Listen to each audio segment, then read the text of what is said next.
Boa noite, galera palmeirense, torcida palmeirense, como é que vocês estão? Tudo bem? Primeiramente, deixar todos os créditos do vídeo para o canal Band Esportes. E antes de qualquer coisa, eu gostaria de tirar uma dúvida e gostaria de saber a opinião de vocês. Flaco Lopes merece ser titular? Me dizem aí, deixe no comentário, porque o cara entrou jogando muito. Entrou, já quase fez um gol, criando oportunidade, o cara pra cima o tempo todo. Flaco Lopes deve ser titular? Sim ou não? Na minha opinião, sim. Gostaria de pedir para vocês se inscrever no canal, deixar o like, ativar o sininho. Ajude nós a fortalecer, ajude nós a crescer no canal, no YouTube, tá? Agora eu vou deixar vocês com pós-jogo, sem mais enrolação. E no final voltamos com a conclusão. Ler o que disse o Abel Ferreira depois da estreia do Palmeiras 0-0. Acho que foi um jogo equilibrado, onde as melhores oportunidades foram nossas, mas o futebol é tão mágico que um dos melhores deles se lesionou, que foi o goleiro, e o melhor jogador do Porto hoje foi o goleiro substituto. Ele fez 4, 5 defesas absurdas, mas o futebol é assim. Posso dizer que fomos bem superiores ao Porto, pressionamos a saída deles, conseguimos criar chance de gol, Estevão chutou para fora, outra de transição com o Estevão, outra que o goleiro tirou quase na linha. Fomos superiores e futebol é assim, ganha quem faz gol, disse o Abel na entrevista coletiva depois do jogo. É o seu olhar sobre o jogo, Massá? É quase isso, mas não é também tanto por aí, né? Vamos lá, vamos olhar para o jogo para a gente entender o que aconteceu na partida. O Palmeiras começa bem, marcando alto, me surpreendi e acho que surpreendeu o Porto também. Eu esperava um Palmeiras um pouco mais cauteloso por ser início, estreia em Campeonato Mundial e por entender que uma derrota seria muito ruim. Então eu esperava um Palmeiras mais cauteloso, isso não aconteceu. O Palmeiras começou bem, pressionando o Porto, impedindo o Porto de jogar. Teve ali uma bola para o Vitor Roque que a bola chegou um pouco mais forte, e a outra com o Estevão, que perdeu um gol inacreditável, cara a cara, livre para fazer 1-0, né? Mas, de novo, a gente está aqui no se. Se faz o gol, muda tudo. Se o cara bate o pênalti lá, nem lembro mais quem perdeu, são tantos contra o Flamengo, a coisa muda. Não estou comparando as coisas, o Piquerez, né? Depois o Porto assentou no jogo, melhorou um pouco, e aí, de novo, na metade para o final do primeiro tempo, o Palmeiras voltou a crescer, e aí teve 3 chances de gol no mesmo lance. Uma chance de gol criada pelo Vitor Roque, bastante criticado pelos milhões que custou. Omopol voltou para jogo. Compre R$50 em Omo, ganha uma bola autografada e concorra. E porque não recebeu uma bola miserável durante o jogo para fazer o gol. Nenhuma bola foi para o Vitor Roque fazer o gol. Bola que teve o Estevão, bola que teve até o Alan no segundo tempo, lá, uma bola que o árbitro marcou uma falta ridícula. Se a bola entra, teria o VAR, com certeza. Então a gente está vendo aí os melhores momentos. Este aí, momento aí que o Everton fez essa defesa na cobrança de falta, foi no primeiro tempo, um momento em que o Porto se arrumou, se readequou no jogo. E depois, cara, no segundo tempo, gostei das alterações que fez o Abel. Palmeiras cresceu, mostra a força do banco. Esse é o lance que eu estou falando aí. A jogada foi toda do Vitor Roque, passagem do Piquerez. E o Palmeiras não conseguiu fazer o gol. Teve o cabeceio do Murilo na trave, teve outras chances ali para fazer e não fez. Entre mortos e feridos, salvaram-se todos. O empate é aceitável, sim, né? Mostra que o Palmeiras é um time forte, bem organizado. Se ele poderia fazer mais, é uma boa pergunta com os jogadores que tem. Não dá para responder porque não tem outro treinador. Com este treinador, as rotas de ataque são essas, muitas bolas pelo lado. E aí a gente percebe que quando entra o Flaco Lopes, o Flaco finaliza 2 vezes de cabeça. Portanto, o time trabalha bem e melhor com o Flaco do que com o Vitor Roque. Porque com o Vitor Roque precisa ser por baixo. E aí, Maurício, Estevão tomaram muitas decisões erradas, erraram muitos passes, né, na hora de deixar o companheiro. Só lembrando uma coisa aqui, galera. O forte do Palmeiras é a bola parada. É o cruzamento, é a falta, né? Então, foi aquilo que eu falei. O Flaco Lopes, ele tem que estar titular no Palmeiras. Cara, é bom pra cabecear, o cara tenta, o cara arrisca, o cara fica bem posicionado, o cara foge da marcação. Um excelente jogador, o Flaco Lopes. E é o atacante, na minha opinião, é o atacante que deveria ser titular e intocável hoje no Palmeiras, é o Flaco Lopes. Pelo estilo de jogo que o Palmeiras vem tendo. Hoje, na minha opinião, quem se encaixaria melhor seria o Flaco Lopes. Desculpa interromper, vamos voltar.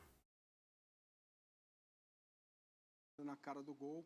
E agora tem uma obrigação, ganhar os 2 jogos que faltam e ver se consegue fugir do PSG para talvez ter um confronto igual com o Botafogo. Acho que o palmeirense precisa torcer para isso, por ganhar os 2 jogos agora. É possível, tem condições de ganhar os 2 jogos, se classificar e torcer para vir o Botafogo.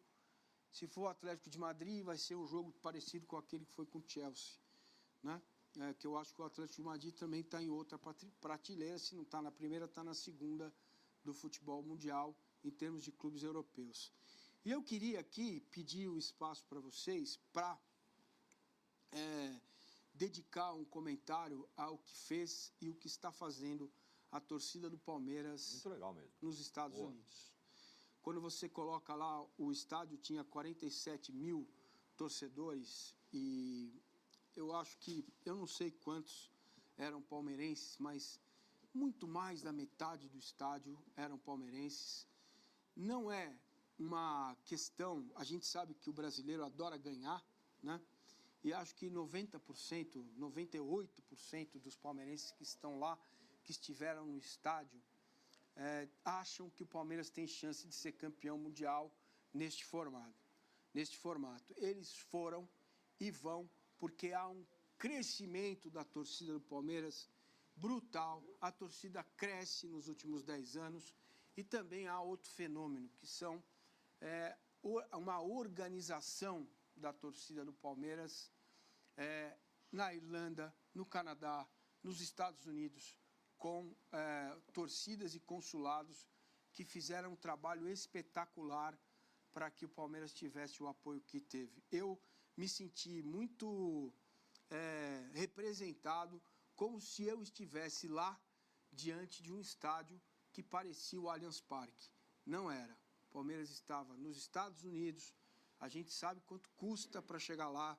Eu tenho relatos de gente que vai ficar 2, 3 anos pagando, não só os endinheirados que foram, muita gente foi no sacrifício para acompanhar a primeira fase. Então eu quero fazer esse registro, porque foi espetacular, sensacional o que fez a torcida do Palmeiras lá nos Estados Unidos nesse fim de semana. Foi mesmo, e a gente vai falar mais sobre isso com ela, a craque, que está aqui aparecendo no telão nesse momento. Cadê ela? Gabi Guimarães, está aí para falar tudo sobre o Palmeiras, está no encalço do Palmeiras nesse Mundial. Gabi, pós-jogo do Palmeiras, conta tudo pra gente, bem-vinda. Oi, Tirone, obrigada. Um beijo pra você, pra todo mundo que tá ligado aqui com a gente no Band Esportes. Sempre uma honra falar com vocês. Craques são vocês. Olha, tô na frente do MetLife Stadium, que fica aqui em East Rutherford, onde a bola rolou pra Palmeiras e Porto. Como vocês vêm debatendo aí, placar final 0-0. Mas vale a gente destacar o cenário do Grupo A. Eu acho que esse é o momento da gente começar a fazer essa projeção, justamente porque o resultado poderia ser pior pro Palmeiras se não fosse a outra partida do grupo, Al Ahly Inter Miami, na abertura desta Copa do Mundo de Clubes, também ficaram no empate e pelo mesmo placar, pelo mesmo resultado, 0-0. Por que é importante olhar para isso? Porque a partir desses resultados, claro que tem os outros 2 jogos para acontecer ainda nessa fase de grupos, mas a gente já começa a ficar de olho nos critérios de desempate. E são eles, saldo de gols, saldo de gols, gols marcados, confrontos diretos e além de cartões amarelos e vermelhos. O técnico Abel Ferreira, aliás, a gente não tem observado essa imagem nos melhores momentos, mas eu trago o relato aqui para vocês, foi amarelado no segundo tempo da partida, porque ele estava ali, esperando para fazer as substituições, já havia avisado o quarto árbitro, mas a pausa para ele conseguir fazer essas mudanças demorou. O que ele fez? Reclamou e acabou amarelado. Então, bingo para quem apostou que o técnico Abel Ferreira já receberia o primeiro cartão nesta Copa do Mundo de Clubes. Cabe o debate se ele estava certo, se ele estava errado. Realmente demorou um pouquinho para ele conseguir fazer essas substituições. De qualquer maneira, o Palmeiras quer deixar esse resultado para trás, tentar entender quais foram os aprendizados desta partida. O técnico Abel Ferreira considerou que esse empate foi um duelo em que o Palmeiras foi superior, então a ver o que ele vai precisar ajustar nos próximos treinamentos. Lembrando que neste momento o Verdão já está lá em Greensboro, na Carolina do Norte, vai fazer um treino daqui 4 horinhas, ou seja, às 4 horas da tarde no horário dos Estados Unidos. E a gente vai ficar de olho também na situação do Paulinho. Vocês devem se lembrar que na semana passada, quando eu falava com vocês, eu disse que o Paulinho vinha participando dos treinos e ele realmente entrou em campo aqui no MetLife no segundo tempo, mais ou menos aos 25 minutos, na vaga do Felipe Anderson. Mas depois do jogo, ele confirmou aquilo que a gente vem debatendo, que é a lesão que ele teve na canela não dá para ser desconsiderada, a lesão que ele teve na canela ainda gera dores, dependendo da intensidade da partida, ou seja, não está apto para começar entre os 11 titulares, não está apto para jogar os 90 minutos. Então, a ver, depois de ter atuado por alguns minutos aqui no MetLife, qual vai ser a condição física do atacante, que foi contratado também para atuar nessa Copa do Mundo de Clubes da FIFA, viu, Tirone? Muito obrigado, Gabi. Você está no encalço do Palmeiras e fique bem e bom trabalho para você. Beijo, obrigada. Boa sequência de programa para vocês. Tá aí a Gabi dando o boletim do Palmeiras e falando também sobre o Paulinho, né? Que falou sobre a contusão e tudo mais, o cartão e tudo mais. Arnaldo. Pois é, só o gancho que a Gabi falou, próximo jogo do Palmeiras, é bom você informar que nós teremos algumas alterações de horário. Falarei. No G4 por conta do jogo do Palmeiras, do jogo do Fluminense, concorda com isso? Então, o segundo jogo do Palmeiras, que horas é? 1 hora. 1 da tarde. Primeiro jogo do Fluminense, que horas é? 1 da tarde. 1 da tarde. Se a sua empresa ainda usa o WhatsApp Web ou WhatsApp Business para atender os seus clientes, eu te garanto que você... Nesses dias, Fluminense, Dortmund, Palmeiras e Al-Ahly, nós faremos o programa das 11 da manhã a 1, certo? Então, a partir amanhã, então, você fique ligado, a gente vai informando dia a dia para esse segundo jogo do Palmeiras, que passou a ser decisivo, né? Eu acho que está todo mundo, como o Massini falou, chave equilibradíssima. E aí as perspectivas... E aí acho que é outro tipo de desafio, né? Outro tipo de jogo, outro tipo de adversário. O Massa falou um pouco e ele antecipava aqui Felipe Anderson, que é outra discussão, né? Felipe Anderson jogou contra o Porto pela experiência, pelo domínio da questão do adversário, pela questão europeia. Será mantido contra o Al-Ahly? Essa é uma questão. Não só Vitor Roque, Flaco Lopes, tem outras situações. O Palmeiras tem várias opções, né? Talvez o Abel mude um pouco pro segundo. Não achei que ele jogou mal, não, mas achei que quando o Alan entrou, melhorou muito. Exatamente. Então essa é a diferença. Eu também achei de novo isso. Não dá pro Alan ficar fora, cara. Ainda mais contra um time egípcio que tem muita correria, muito vigor físico. Você fala, Vessa. O jogo, acho que o recado do Massa, enfim, falando do torcedor, é até obrigação da nossa parte, impressionante mesmo, ficou muito legal. O apoio, ainda mais aquele abafa final do time, claramente o estádio veio junto e aí aquele abafa ficou muito por conta do estádio também. Quase não tinha botafoguense, a gente vai esperar a torcida Fluminense e Flamengo, mas me parece que não vai ser muito parecido, a não ser pelo menos nesse começo aí, pelas imagens que a gente tem. Vamos aguardar Fluminense e Flamengo, mas é um destaque muito importante mesmo. Eu já estive nesse estádio, ele é muito grande, acho que 90 mil pessoas, então tá com a metade 86 dele. mil. Metade, assim, já é um número muito alto, quase 50 mil pessoas, foi algo muito bacana. Eu acho que para o torcedor, apesar do sentimento de orgulho de ver o time competir, seja, sei lá, quem quiser. Então, galera, esse foi o pós-jogo. Foi aquilo que eu falei do Flaco. Foi muito bem na partida, né? Do meu ponto de vista, foi o que o comentarista falou aí também. Eu já não acho que o Alan, né, fez toda essa partida, porém, se for levar em consideração que entrou na metade do segundo tempo praticamente, E entrou o quê? Descansado. Equipe do Porto toda cansada já, né? O Palmeiras já tava pintando e bordando ali. E aí colocou um cara descansado. E ele não fez nada assim de extraordinário, né? Posição, né? O cara tá jogando, interfere muito, mas mesmo assim, não acho que ele tenha feito uma boa partida. Eu observei bem o Richard Rios, jogou muito bem, na minha opinião. O problema é que ele bate muito, né? Um sujeito aí que é bem. Desculpa, é bem fácil tomar um cartão. Ele pega ali o cara mesmo e.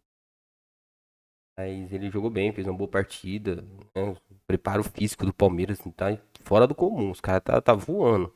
Campo fofo, campo novo, pra quem não sabe aí, o campo foi montado um dia antes. Foi jogado o gramado natural em cima da sintética. E olha, foi fora do comum. O Palmeiras tá com um preparo físico muito bom. Mas é isso. Esse é o pós-jogo. Espero que vocês tenham gostado. Trazer sempre mais conteúdo para vocês. Qualquer dúvidas, críticas, estou aberto. Pode deixar nos comentários o que deve melhorar. Vamos melhorar dentro das nossas condições. Até o próximo vídeo. Só não se esqueça, galerinha, de ativar o sininho, dar o like, se inscrever no canal. Beleza? Então é isso. Até o próximo vídeo. Valeu!